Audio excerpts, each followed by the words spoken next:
once you are in thoughtless awareness, what happens? That no thoughts bombard your mind. Wherever you may be. You may be in America, you may be in any place, you are not bombarded by thoughts.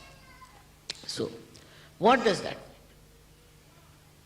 mean? Into very simple language we can say, it means that you do not reflect. You do not have a reflecting mind. Now, this is the basic problem of Sahaja Yogis of today, which one should try to conquer. That you do not reflect. That's the only way you can achieve your steady. For example, I've seen people, for nothing at all, they'll just start laughing. Nothing at all. They see somebody, immediately they react. This was nice, but not so.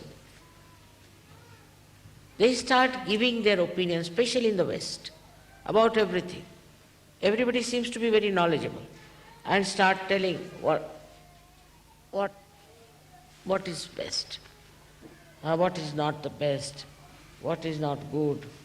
And once they start saying something like that, mind becomes reflective. If the mind is not reflective, then you are thoughtless awareness. Watch anything, just you watch, just to witness. You should not reflect. If you are using your mental power, then this power subsides.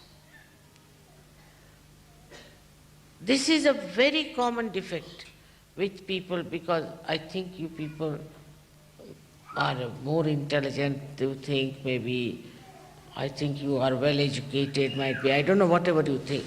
But this reflecting mind is a very dangerous thing for spirituality. You'll never grow. And then with the reflecting mind, you have different emotions. With something, you reflect on somebody. Now, if it's your son or daughter or something, you get identified. Identification with some is artificial. It's not in reality. But because of this mind reflects, it identifies. Now many identifications you have dropped out. For example, your bias about religion, about races, about maybe nationalities, you have dropped out. But still, I would say, the reflecting mind still acts. And this is the greatest hurdle for the progress of Sahaja Yogis of today. I've been thinking, why is it the reflecting mind is so active in Sahaja Yogis of today? If you could stop reflecting, immediately you establish yourself in the ocean of peace. You watch something, just watch. There's no ripple of thought in your mind. Then you become extremely creative. You become extremely dynamic. You become extremely compassionate. You have no fear. Some people think if you are compassionate, you see this man might lynch me. You have no fear.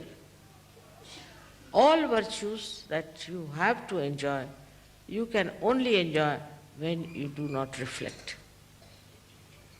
That means that you leave everything to the divine.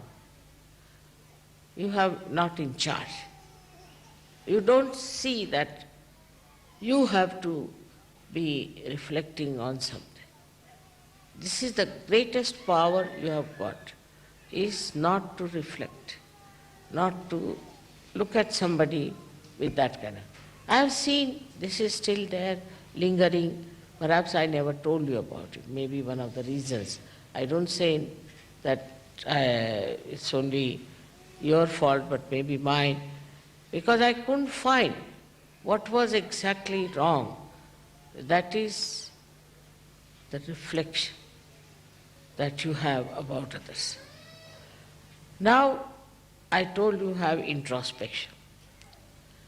For introspection, also it can be reflection. But that at least gives you idea as to where you are. But with that, psychologically you can become extremely depressed, you can condemn yourself, then you may not understand yourself as a personality that you have. And you'll go on sort of losing your vibrations, losing your power. Because you are not control of yourself.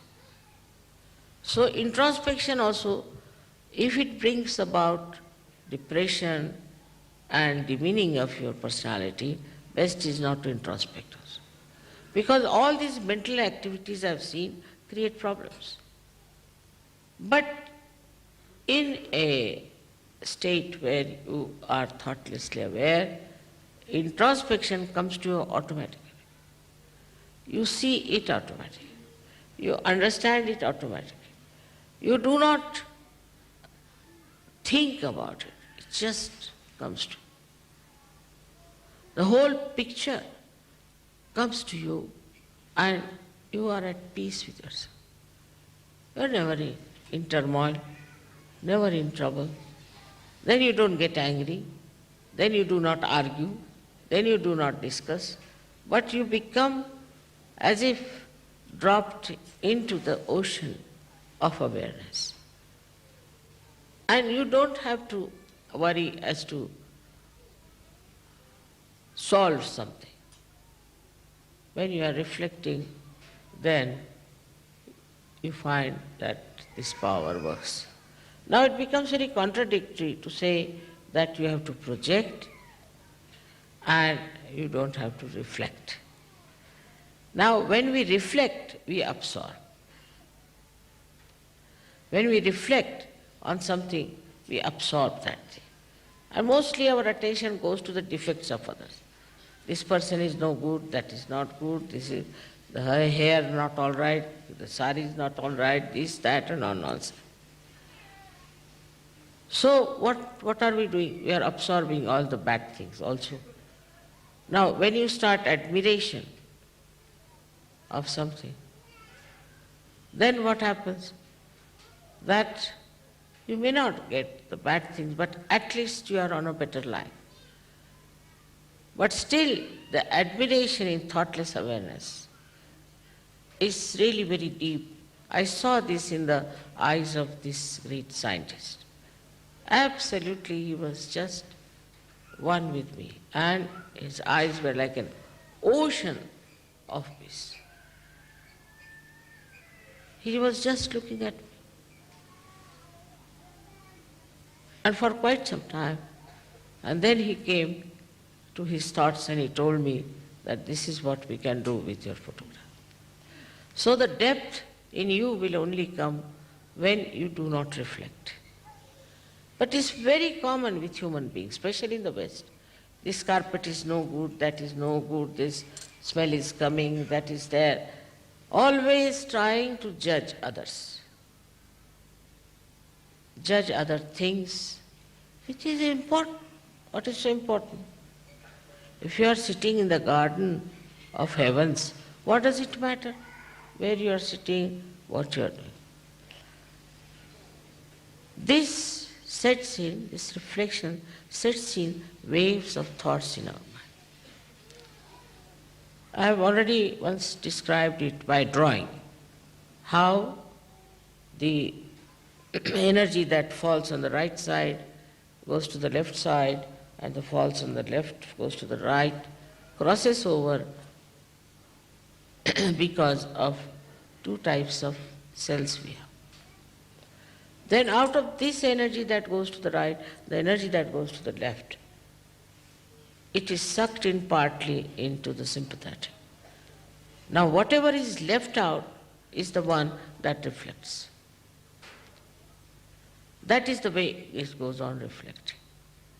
Now if you can suck in all that energy and put it on our sympathetic, then all our energies will be thousandfold much more.